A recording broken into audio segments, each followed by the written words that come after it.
Y'all know what's going on. It's time for another episode of Doing Time with Joe. I'm your host, Joe Baker. Check this out, y'all. A lot of times, people get out of the penitentiary and they take the penitentiary with them, right? Now, you remember that part in Friday with Ice Cube and his roommate? They're trying to raise money to pay the rent. And this dude is playing, Debo, right? This Terry Crews, actually, he's playing the role, and he's standing up in the party. He got his back against the wall, and he and all this old penitentiary type swag that he's got going on at that time, right?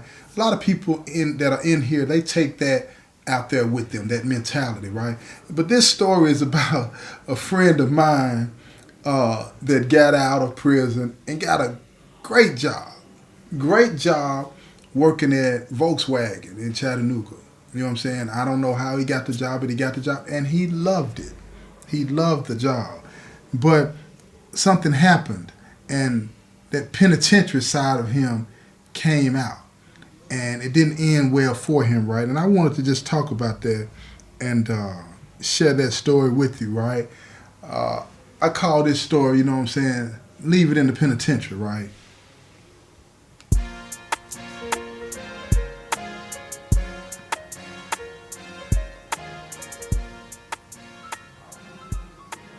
Check this out. This story is about a friend of mine named Juvie, right? And Juvie, actually, he's one of the guys too, right? And he was my cellie for a long time. And we became real close, real good friends. And still are to this day, right? So when he got home, this last time that he was in, he's been in a couple of times, Juvie is always into something, But this time when he got out, he was like, man, I'm going to get this thing right. So he moved away from the hometown that he was in to this place called Chattanooga, Tennessee, right? I'm sure some of y'all that might be listening are from Chattanooga, and I'm sure you probably heard of Chattanooga, Tennessee. It's a great place from my understanding, right? So look, check this out. So anyway, he lived on the outskirts of Chattanooga. That's what he told me. So I don't really know the name of the town, but he worked at Volkswagen, which was in Chattanooga. But anyway, he's working at Chattanooga Volkswagen Company, doing a good job. And I'm not sure about what type of job he was doing, right? And even if I did know, I wouldn't know how to explain it to you. I've been in the penitentiary for 30 plus years. I don't know what's really going on out there when it comes to that type of stuff, right? But anyway, he was working as part of, assembling the cars, putting the cars together, however that works, right? So while he's at work, he's doing it. He's putting it down. He's learning what he needs to learn, because the area that he worked, there was only 3 people that did this particular job, and Juvie had gotten so good at it that they had given him a raise and moved him up from being number 3 to number 2 at this particular job, right?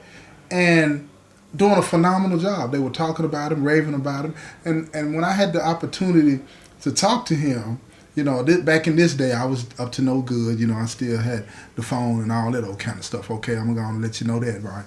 So whenever I had the chance to talk to him, he would tell me, he's like, bro, man, I love this job. He said, if I would have known that it was this easy to do the right thing, I'd have been doing it. You know what I'm saying? He was talking like that, right? And he's telling me about all the, the 401ks. He was like, man, he's trying to explain it to me as if I didn't know what it was. Yeah, man, I got a 401k, they take money out of my check and put it up for my retirement, this, that, and the third, and all that.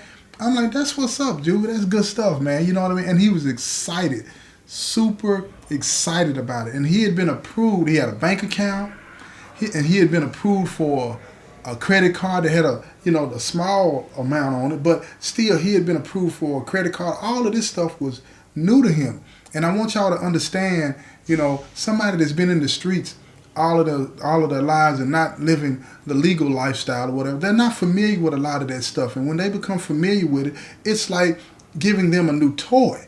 They get excited about it, they want it, because like, man, I never knew it could be like this. You feel what I'm saying? Especially for somebody that has been in and out of prison. So when he was going to work, he was excited about it. He was excited about going to work, and he was happy about it. And he didn't complain when they called him to tell him to work overtime, that they needed him to come in. He was just excited to be a part of that team.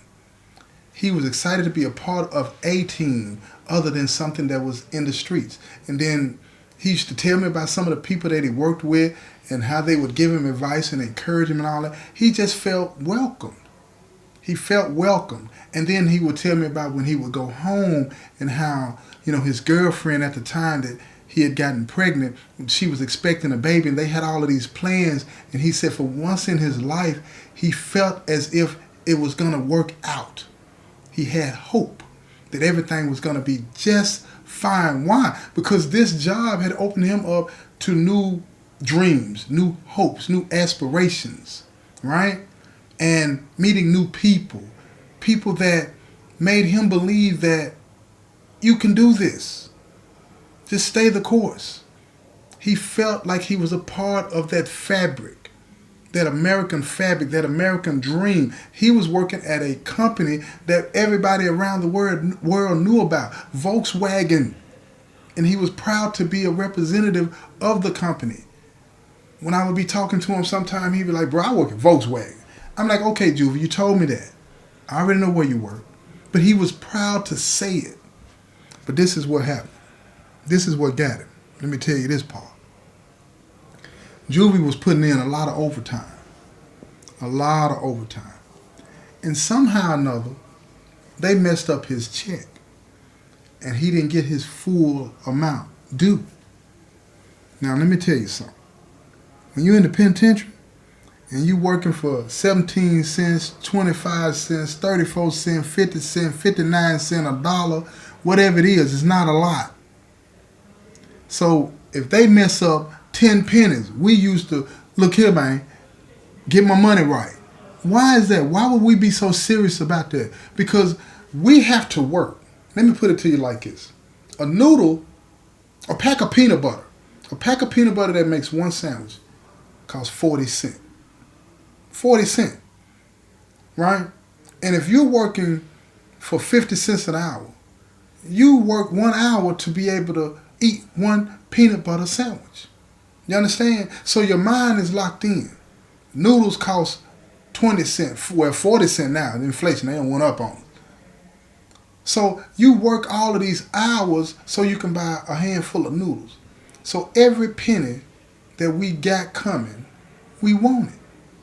I ain't trying to hear none of that. I ain't taking no shorts from nobody. Real aggressive about it. So Juvie was short on his check. Because like everybody else in the penitentiary, we know exactly what we're supposed to get, when we're supposed to get it, to the T.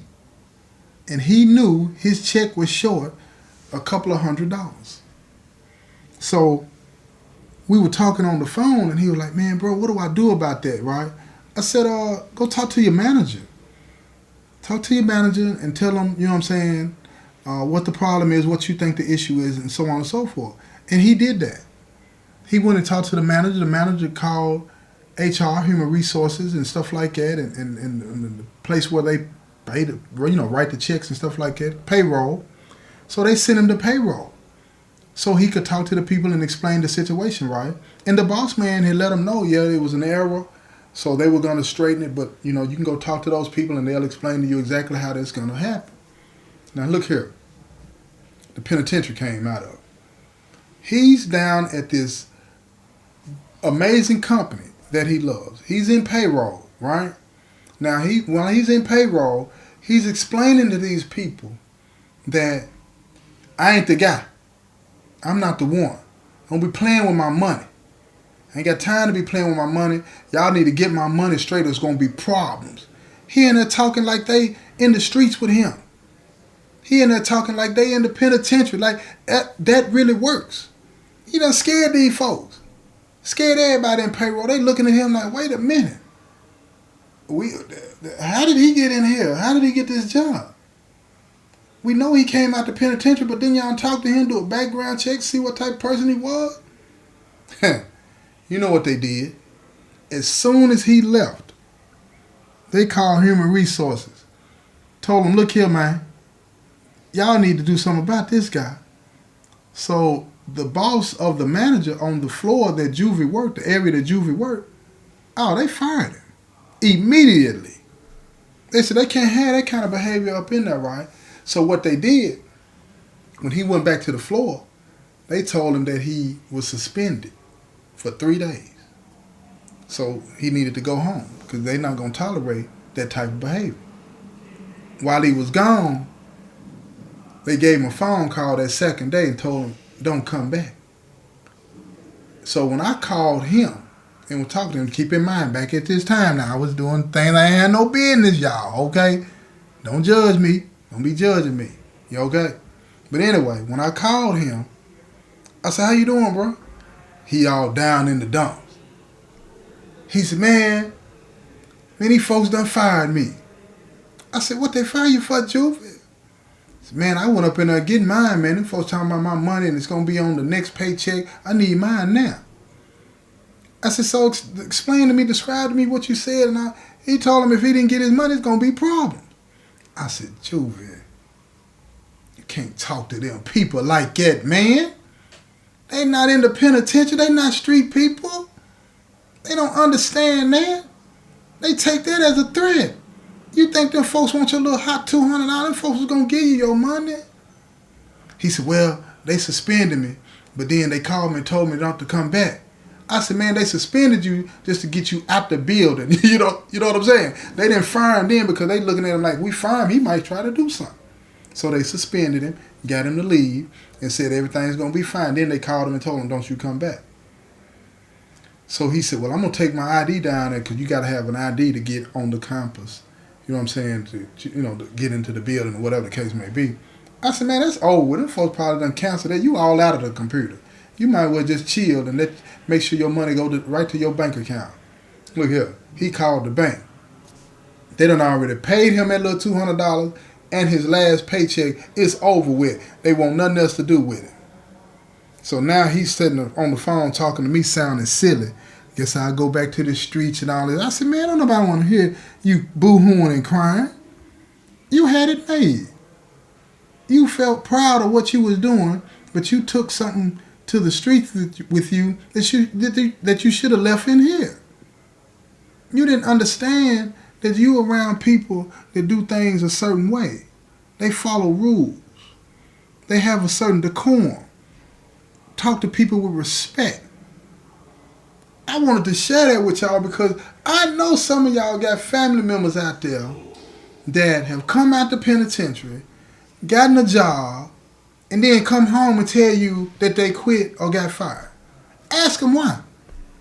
I bet you $100 to a bucket of mess that some of those people got fired or quit because they didn't know how to talk to them folks. They didn't know how to talk to them. So when you get somebody in your family that's coming home out the penitentiary and you trying to help them get a job or they got a job but they got to report in the next few days to the job, you need to tell them, look, leave that in the penitentiary. All of that stuff that was going on in there, all of that attitude that you had in there, all of that meanness and hatefulness that you had in there that you thought you needed to do to survive that environment, leave that in there. Don't play no game. Don't take no shorts. You feel what I'm saying? Because you're going to find yourself in a situation dealing with somebody that you love that done got kicked out or fired from a job, and now they're going to be mad and they're going to use that as an excuse to go back to the streets. You feel what I'm saying? Don't give them no out. Be hard on them. Tell them accept responsibility for what you did and go put your another job application in. Don't accept that from them and let them get back into those streets. Hold them accountable. It'll make all the difference in the world. You understand what I'm trying to tell y'all? Be hard on them. Don't let them use that as an excuse. This has been another episode of Doing Time with Joe. I'm your host, Joe Baker, and I say peace, y'all.